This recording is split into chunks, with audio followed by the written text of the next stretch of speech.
Ito yung sunod. Mga kababayan. Ano yung sunod, Ken?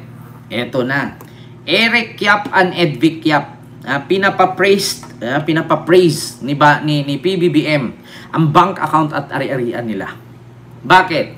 Mga kababayan, gusto ko lang i-clarify sa inyo. Patungkol dito kay Eric Yap, Edvic Yap, marami po silang mga proyekto sa hawak nila noon sa gobyerno. Kumbaga, meron kasi tayong batas mga kababayan na kapag ikaw ay may posisyon sa gobyerno, meron kang negosyo na humahawak ng proyekto mula sa gobyerno, ay magkakaroon ka po ng conflict of interest. No? So, dito sa conflict of interest, mga kababayan, may possibility na makasuhan po kayo dito ng plunder. No? Sa conflict of interest, mga kababayan, no, kapag ka 50 million pataas, pasok sa plunder case yan. Di ba? Oo. So ngayon mga kababayan, ano bang mga proyekto nitong mga YAP na bakit sila sumabit at pinasara ni PBBM yung kanilang mga asset, mga bank account, mga ari-arian, pinapapraise? Ay ano bang sumabit ba sila? Sangkot ba sila sa ano bang corruption ba to? Ano bang ahensya ang kinasangkutan nila? Mga kababayan, sangkot po sila sa flood control project. Bakit? Meron pong na-arachniting project dyan sa lugar mismo ng mga YAP, no? Sa Baguio. Rock-knitting project, no, mga kababayan. Yan po yung pinuntahan ni PBBM dyan, mga kababayan, na medyo bumigay yung kalsada na ito, kalsada to sa gilid ng bundok, kaya yung bundok nilagyan ng knit, di ba? Rock-knitting para hindi mag-erupt, no? Hindi mag-landslide yung lupa. Pero, yun nga, mga kababayan, rock knitting daw. Pero ang nilagay nila, hindi bakal yung knit, no? Ang nilagay nila ay lambat. At nabulok ang lambat, bumigay yung lupa. Kasi dapat ang ilagay mo doon, simento at yung wire na gawin mong net, no? Parang yung ginagawa sa probinsya na bakod-bakod, di ba? Sa mga farm. Ganun dapat. Ngayon, mga kababayan, Kent, baliktad yata yung title ng live mo. Kala ko sila Eric at Edvic nagpa-freeze ng yaman. Hindi po.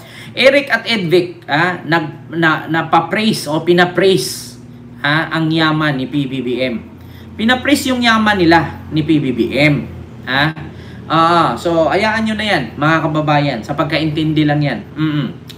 So, eto po, mga kababayan, ang katunayan na si PBBM mismo nagsalita na, mga kababayan, no, mamaya meron tayong reaction dyan. Ito po, pakinggan natin ha, mga kababayan. Kabilang ang mga ari-arian ng magkapatid na kongresistang sina Eric at Edvic Yap sa bagong pinag-freeze ng Court of Appeals ayon kay Pangulong Bongbong Marcos. Sakop ng freeze order ang mga account at ari-arian ng Silver Wolves Construction Corporation at Skyyard Aviation Corporation. Pati na rin ang mga personal account at asset ng mga individual na nasangkot sa investigasyon. Kabilang ay si Congressman Eric Yap at Edvic Yap. Sabi ni Pangulong Marcos, 280 bank accounts ng magkapatid na Yap at ang 2 kumpanya ang pina-freeze. Kasama rin sa freeze order ang 22 insurance policies, 3 securities accounts at 8 sasakyang panghimpapawid. Dahil daw yan sa kanilang pagkakasangkot sa questionable flood control projects. Biruin nyo mga kababayan, 8 sasakyang himpapawid. So ibig sabihin may mga helicopter sila, may mga private plane sila. Tapos 280 bank account. Naku po, ang yaman naman. 'Di ba? So ngayon mga kababayan, yun pong Silver Wolves Construction, yung pagmamay-ari nila nitong magkapatid na kongresistang Yap. So ngayon mga kababayan, ito, huwag na kayo magtaka kung may private plane ka, may helicopter ka, contractor. Naku, sangkot ka sa flood control. Ngayon mga kababayan, alam nyo ba na sangkot si Pulong dito? Alam nyo ba na sangkot si Pulong? Bakit, Ken? Alam nyo ba mga kababayan na mismong si Trillanes nagsabi dyan?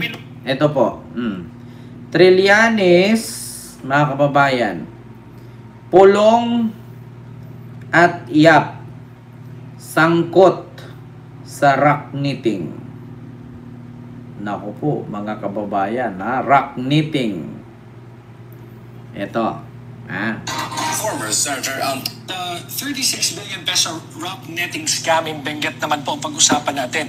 Kasi you previously challenged Mayor Benjamin Magalong to drop the names of those involved. And earlier may storya tayo and Magalong said hindi pa siya nagbabanggit ng mga pangalan dahil hindi pa tapos yung investigation.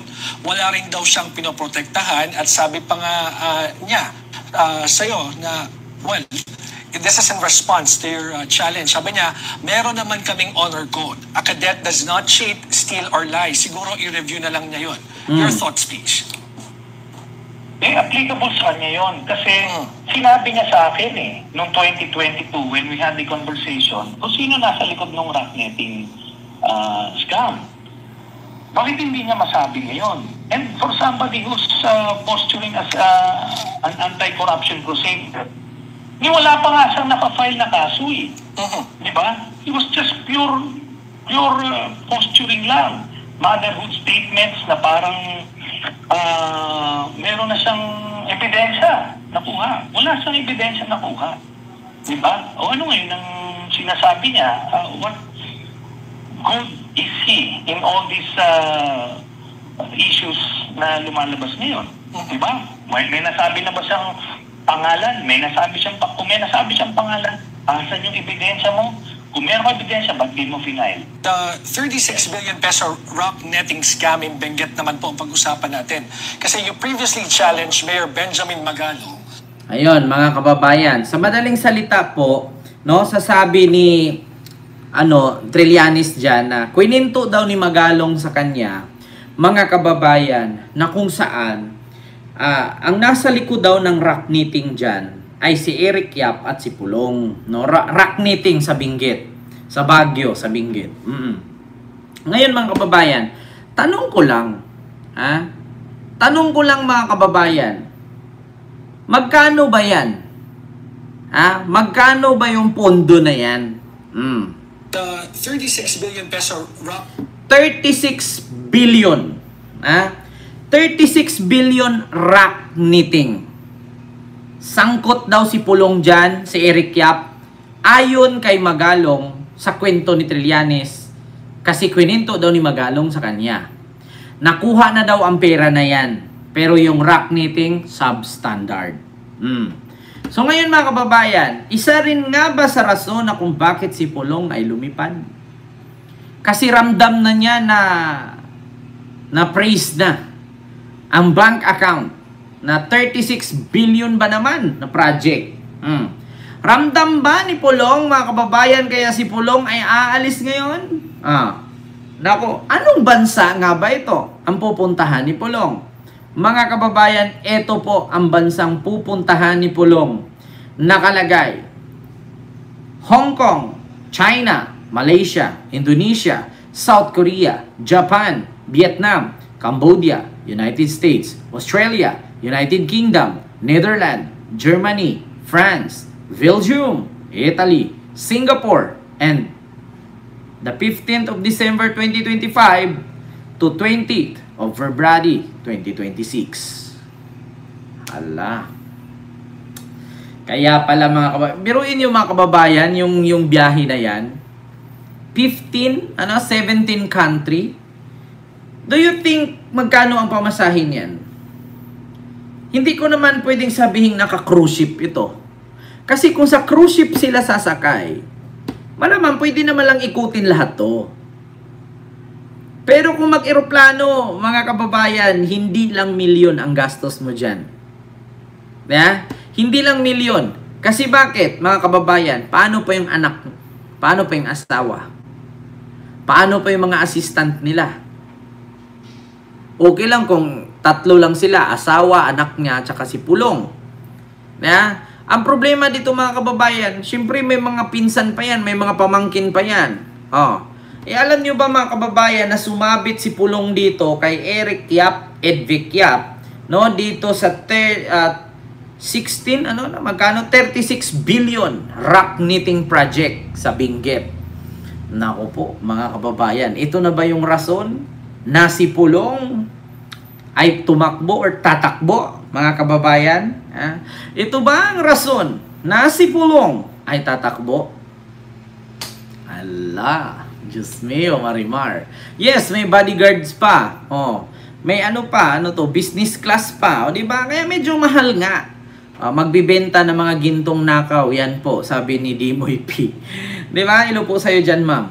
Naku po, mga kababayan. Nagtatanong lang po ha, bakit nga ba si Pulong lilipad nung narinig niya na si Eric Yap at Edvic Yap ay pinapapraise ang mga bank account, ari-arian at itong mga sasakyan nila or asset nila, mga kababayan. So bakit nga ba si Pulong ay lilipad daw sa 17 bansa? Ano bang karahilanan? Ano bang rason?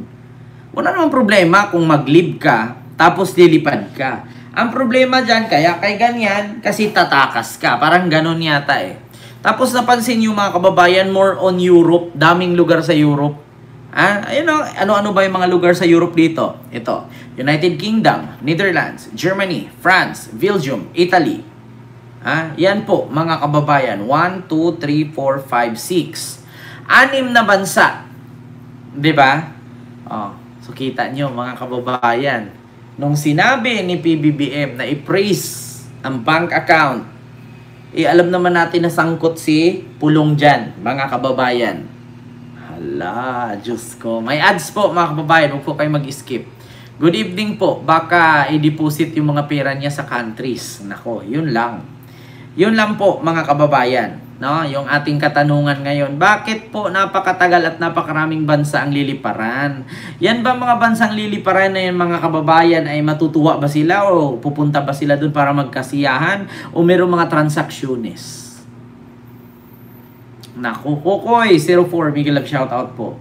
Dapat kasi itong mga taga-immigration at saka si Kongreso or Senado na may manghingi ng mga travel clearance tapos sangkot na, ramdam nyo na nasangkot sa mga katiwalian, huwag nyo nang payagan. Yeah?